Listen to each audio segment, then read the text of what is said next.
தி lady super star Nayanthara கிட்டத்தட்ட 20 வருஷங்களுக்கு மேலே சினிமா துறையில் ஒரு லேடி சூப்பர் ஸ்டாராக லீடிங் ஆக்ட்ரஸாக வந்து வளம்புறாங்க. ஸோ அவங்களுடைய லைஃப்பில் நிறைய அப்ஸ் அண்ட் டவுன்ஸ் வந்து இருக்குது. ஒரு கட்டத்தில் வந்து சினிமாவை விட்டே விலகிறேன் அப்படிங்கிற மாதிரிலாம் சொன்னாங்க. ஸோ அவங்க மீட் பண்ணாத கான்ட்ரவர்சியே கிடையாது அப்படின்னு சொல்லலாம். ஸோ இதெல்லாம் தாண்டி அவங்க இன்றைக்கி லீடிங் ஆக்ட்ரஸாக இருக்காங்க அப்படின்னா அவங்களுடைய லைஃப் லெசன்ஸ்லேருந்து நம்ம கற்றுக்க வேண்டிய டாப் 5 விஷயங்கள் என்னென்ன அப்படிங்கிறத இந்த வீடியோவில் பார்க்கலாம். ஃபஸ்ட்டு விஷயம், be professional and sincere. Nayanthara lady super star அப்படின்னு சொல்கிறாங்க அப்படின்னா அது சும்மா ஒன்று யாரும் கூப்பிடலைங்க. அந்த ஒரு விஷயத்துக்காக அவங்க எந்த அளவுக்கு எஃபர்ட் போட்டிருக்காங்க, சின்சியராக அவங்களுடைய ஜாபை லவ் பண்ணுறாங்க அப்படிங்கிற ஒரு விஷயத்த கண்டிப்பாக நம்ம நோட் பண்ணியே ஆகணும். ஸோ இடையில கூட ஒரு விஷயம் வந்து நம்ம கேள்விப்பட்டிருப்போம். அதாவது சினிமாவை விட்டு அவன் விளங்க போகிறேன், ராமராஜ்யம் படம் தான் வந்து என்னுடைய கடைசி படம் அப்படிங்கிற மாதிரியான அனௌன்ஸ்மெண்ட்லாம் வந்து நயன்தாரா கிட்டே வந்து வந்துருந்துச்சு.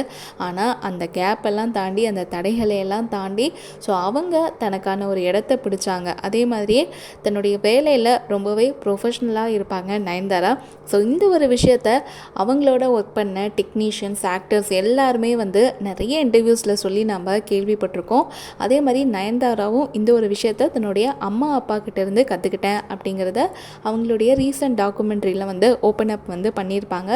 அதே போல் நான் பெரிய ஹீரோ படங்களில் தான் நடிப்பேன், ஒரு கமர்ஷியல் படத்தில் தான் நடிப்பேன் அப்படின்னு ஒரு குறுகிய மனப்பான்மை அந்த விஷயங்கள்லாம் இல்லாமல், ஸோ புது கதை, நல்ல டேலண்ட் அப்படின்னா அந்த சீனியர் ஜூனியர் அப்படிங்கிற விஷயங்கள் எல்லாம் பார்க்காம எல்லா படங்கள்லேயும் நல்ல கதையம்சம் இருக்கக்கூடிய எல்லா படங்கள்லேயும் நடித்தாங்க.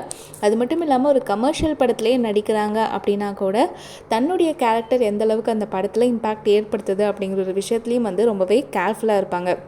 அதே மாதிரியே வந்து விமன் சென்ட்ரிக் படங்களுக்கு ஒரு தனி மார்க்கெட் உருவாக்குனதில் கண்டிப்பாக நயன்தாராவுடைய பங்கு ரொம்பவே பெருசு அப்படின்னு சொல்லணும். அதே போல் நிறைய பேர் என்ன பண்ணுவாங்க, திருமணம் முடிஞ்சு குழந்தைங்க வந்துட்டாலே நம்மளுக்கு வேலை செகண்டரி அப்படிங்கிற மாதிரியான ஒரு மைண்ட் செட் வந்து அவங்களுக்கு வந்துடும். இல்லைன்னா சுற்றி இருக்கிறவங்க அதை க்ரியேட் பண்ண வச்சுருவாங்க, அப்படின்னு நம்மளை ஃபீல் பண்ண வச்சுருவாங்க.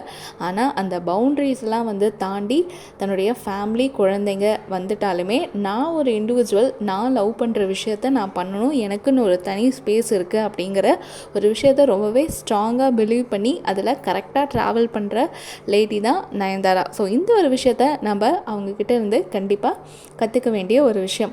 அடுத்தது, ட்ராவல் மோர். ஸோ நயன்தாரா என்ன தான் வந்து ஒரு பிஸியான ஆக்ட்ரஸாக இருந்தாலுமே, ஆக்டிங் தாண்டி நிறைய விஷயங்கள் பண்ணனாலுமே, ஸோ எனக்குன்னு ஒரு ஸ்பேஸ் இருக்குது, எனக்குன்னு ஒரு ஃபேமிலி இருக்குது, அவங்க கூட டைம் ஸ்பெண்ட் பண்ணணும் அப்படிங்கிறதுல ரொம்பவே வந்து பர்டிகுலராக இருப்பாங்க. ஸோ ஒரு படம் முடிஞ்சிருச்சு அப்படின்னா ஒரு குட்டி ட்ராவல் வந்து கண்டிப்பாக விக்னேஷ் சிவன் கூட குழந்தைங்க கூட போயிடுவாங்க. இல்லைனா வந்து அவங்களுடைய சொந்த மாநிலம் கேரளாவுக்கு கண்டிப்பாக ஒரு குட்டி டூர் இருக்க தான் செய்யும். அடுத்தது, விமர்சனங்களுக்கு நோ ரியாக்ஷன். ஸோ எஸ், நமக்கு தெரியும் நயன்தாரா வந்து சந்திக்காத கான்ட்ரவர்சியே இல்லை அப்படின்னு சொல்லலாம். ஸோ அந்த அளவுக்கு நிறைய கான்ட்ரவர்சி வந்து அவங்களுடைய கரியர் பிகினிங்லேருந்து இப்போ வரைக்குமே வந்து கான்ட்ரவர்சி இருந்துக்கிட்டே தான் இருக்குது. ஆனால் இது வந்து ஒரு கட்டத்தில், அதாவது வந்து என்ன தான் நம்ம கான்ட்ரவர்சி அப்படிங்கிற ஒரு விஷயத்த மீட் பண்ணாலுமே கண்டிப்பாக நமக்கு கஷ்டம் இருக்க தான் செய்யும். ஆனால் நம்ம ஒன்றுமே தப்பாக பண்ணாத போது இந்த கான்ட்ரவர்சி வந்துக்கிட்டே இருக்கும்போது நம்ம அதுக்கு ரியாக்ட் பண்ணி நம்ம தேவையில்லாமல் கவலைப்பட தேவையில்லை அப்படிங்கிற ஒரு விஷயத்தை வந்து நயன்தாரா என்றைக்குமே வந்து ரொம்பவே ஸ்ட்ராங்காக பிலீவ் பண்ணுவாங்களாம். அதே மாதிரி ஃபேமிலி அப்படிங்கிற ஒரு விஷயம் வந்துட்டு அவங்களுக்கு ரொம்பவே இம்பார்ட்டண்ட்டான ஒன்று. தன்னுடைய அம்மா அப்பா, ஹஸ்பண்ட், குழந்தைங்க, மதர் இன்லா அப்படின்னு சொல்லிட்டு இவங்களுக்கான ஸ்பேஸ் வந்து என்றைக்குமே நயன்தாரா கொடுப்பாங்க. ஸோ அடுத்த ஒரு விஷயம் அவங்கக்கிட்ட நாம் என்ன கற்றுக்கணும் அப்படின்னா, ஸோ வேலை மட்டும் இல்லாமல், அதாவது ஒரு வேலையை மட்டும் நம்பி இருக்காமல் அதை தாண்டி மற்ற விஷயங்கள்லையும் வந்து ஃபோக்கஸ் பண்ணணும். ஃபார் எக்ஸாம்பிள், அவங்க வந்து சினிமாவுக்கு நடிக்க தான் வந்தாங்க.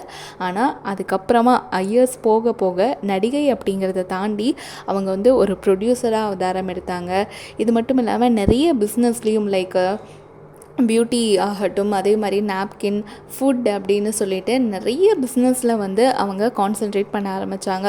So yes, source of income அப்படிங்கிறது ஒரு விஷயத்தை மட்டுமே நம்பி இருக்கக்கூடாது. நமக்கு இன்ட்ரெஸ்ட் இருக்கக்கூடிய மற்ற விஷயங்கள்லையும் நம்மளுடைய ஸ்கில்ஸ், கான்டாக்ட்ஸை டெவலப் பண்ணிவிட்டு ஸோ அதுலேயுமே வந்து நம்ம கான்சென்ட்ரேட் பண்ணணும். மல்டிபிள் ஒர்க் அப்படிங்கிறது கண்டிப்பாக இந்த சுச்சுவேஷனில் எல்லாருமே அவசியம் தெரிஞ்சு வச்சுக்க வேண்டிய ஒன்று. ஸோ அந்த ஒரு விஷயத்தில் வந்து நயன்தாரா கான்சென்ட்ரேட் பண்ணி சக்ஸஸ்ஃபுல் சக்ஸஸ்ஃபுல்லாகவும் இருக்காங்க. ஸோ எஸ், ஒரே ஒரு சோர்ஸ் ஆஃப் இன்கம்மை மட்டும் நம்பி இருக்காமல் மற்ற விஷயங்களையும் கான்சன்ட்ரேட் பண்ணணும் அப்படிங்கிறதுல நயன்தாரா என்றைக்குமே கிளியராக இருப்பாங்க. So last and final one என்ன அப்படின்னு சொல்லி பார்த்தோம்னா, செல்ஃப் லவ் அப்படிங்கிறது ரொம்பவே இம்பார்ட்டண்ட்டான ஒன்று. ஸோ எஸ், நம்ம நயன்தாரா நமக்கு தெரியும், விக்னேஷ் சிவனுக்கு திருமணத்துக்கு முன்னாடி நிறைய அவங்களுக்கு ரிலேஷன்ஷிப் இருந்துச்சு. பட் எல்லாத்துலேயுமே வந்து அவங்க எனக்கு ஃபெயிலியர் தான் கிடச்சிது அப்படிங்கிற மாதிரி ஒரு விஷயத்த வந்து சொல்லுவாங்க. பட் இதையெல்லாம் எப்படி அவங்க ஓவர் கம் பண்ணி வந்தாங்க அப்படின்னு சொல்லி பார்த்தோம்னா, தன் மீதான செல்ஃப் லவ் அப்படிங்கிற ஒரு விஷயந்தான்.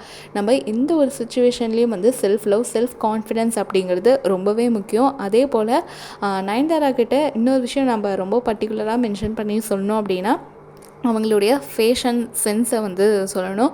ஸோ எஸ், தன்னை செல்ஃப் லவ், செல்ஃப் கான்ஃபிடென்ஸ் அப்படிங்கிறது எங்கே நமக்கு வந்து ரொம்ப ஒரு ஸ்ட்ராங்காக ஃபீல் ஆகும் அப்படின்னா, நம்மளே வந்து ப்ளசண்ட்டாக ஸ்டைலாக நமக்கு பிடிச்ச ஒரு வேயில் வைக்கும்போது தான் அந்த செல்ஃப் லவ், செல்ஃப் கான்ஃபிடென்ஸ் அப்படிங்கிறத நம்மளாலேயே ரொம்ப ஸ்ட்ராங்காக வந்து பிலீவ் பண்ண முடியும். ஸோ இந்த ஒரு டாப் 5 விஷயங்கள் தான் நயன்தாரா கிட்டேருந்து நம்ம கண்டிப்பாக கற்றுக்க வேண்டிய விஷயங்கள். ஸோ இதை தாண்டி உங்களுக்கு எந்த ஒரு விஷயம் நயன்தாரா கிட்ட ரொம்ப பிடிச்சது, நீங்கள் அவங்கக்கிட்ட இருந்து கற்றுக்கிட்டீங்க அப்படிங்கிறத கமெண்ட்டில் ஷேர் பண்ணுங்கள். அண்ட் இந்த மாதிரி 5 திங்ஸ் வீடியோஸ்க்கு நம்ம சேனலை சப்ஸ்கிரைப் பண்ணுங்கள்.